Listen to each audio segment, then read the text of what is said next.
Hello, and welcome to the Ex-Offender Reintroduction Program, a tutorial on how to obtain a California State Driver's License or ID.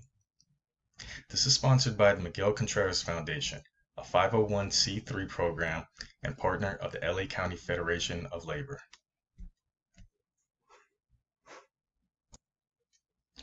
So you've recently been released, and your post-incarceration life is filled with possibilities instead of roadblocks. One of the basic and essential steps critical for your reentry is obtaining a driver's license. When looking for jobs, many applications, even say construction jobs, will say must have driver's license. But remember, people have your back, and you have lots of resources behind you. A whole community of people and organizations that believe in second chances want to get you on your feet. But it's up to you to get yourself in the driver's seat and in control of your life. So step one, what's your specific situation and what applies to you? If you look into it, the California Department of Corrections and Rehabilitation may have issued a Cal ID for you. This is only eligible to certain offenders, so check with your caseworker if you have eligibility. The Cal ID is used to streamline access to support services such as medical, housing, and right-to-work documents. If you don't have that, you may want to look into the Inmate Release ID. This is issued to every inmate upon their release and would also be accepted as a temporary form of ID. Both are accepted by the DMV in terms of issuing IDs or driver's license. The second point is suspended versus revoked. It's important to know the difference. For sentences that are less than 2 years, your license may have just been suspended, which means it's a much easier and streamlined process to reactivate it. Remember, all tickets and fines must still be paid in this case. But if your license was revoked, unfortunately, you have to start the process over again, which includes the permit process. Certain situations, such as vehicular crimes, result in total termination of one's license. This could mean the third DUI conviction, vehicular homicide or manslaughter, and certain drug-related offenses all would result in termination of one's license. Now, lastly, let's talk about the DMV compliance summary. This is something that you can order in person or online from the DMV. It'll tell you if you have any pending fines to the DMV or to any court. All fines to every city and county that you owe must be paid in full prior. This includes DMV fines. Keep all receipts of fully paid court costs, as they will be necessary once you apply for the license. If you're not able to pay everything at once, you can work out an installment agreement. Make sure you're careful when doing this, and it's something that you can realistically do. Once a single payment is not made, the plan ends and full payment is due. There may be another option too. Court authorization form showing restricted driving privileges is something that can be requested. And a word to the wise, be aware, driving with a revoked license is not a good choice. We understand this is an arduous process and it's time consuming, but believe me, it's better to go through this and have your full license and paperwork than risking driving with a suspended or revoked license. This is a serious offense with large fines and jail time. Typically, this is a misdemeanor, but for felons, especially while on probation, this would be a violation of your federal probation and likely result in returning to prison. So let's talk about the DMV process. The best way to save time is by starting online. What you'll need is to have email access, so make sure you set up a Gmail account, which is easily done through Google, and access to a phone.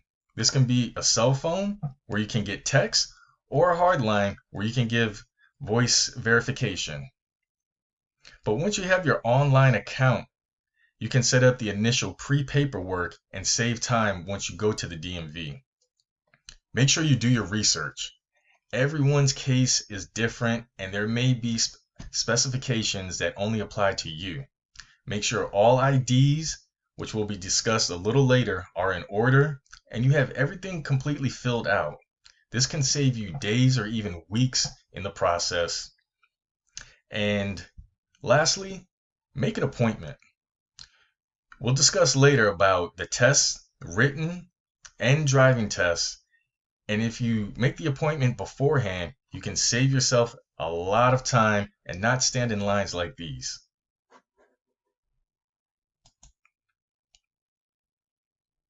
So here we are, DMV materials. I just mentioned the email address and phone access. You want to make sure you have secured beforehand. The IDs, social security card, birth certificate, passport, and proof of residency. This may be difficult for some in transition, but if you're staying in a transitional group housing, you can have an official letter or possibly a utility bill that's paid, or even a cell phone bill will suffice. But have these all together as proof of ID. And once you're at the DMV, you'll begin your in-person application.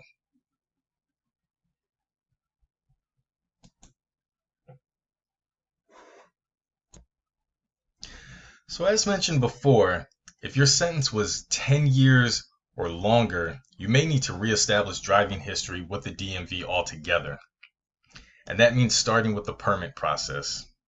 Yes, you have to go back to the temporary 30, 60, or 90-day permit license that has many restrictions. Some of these can include only driving to or from work, not driving after dark, and you must have a licensed individual in the car with you while driving.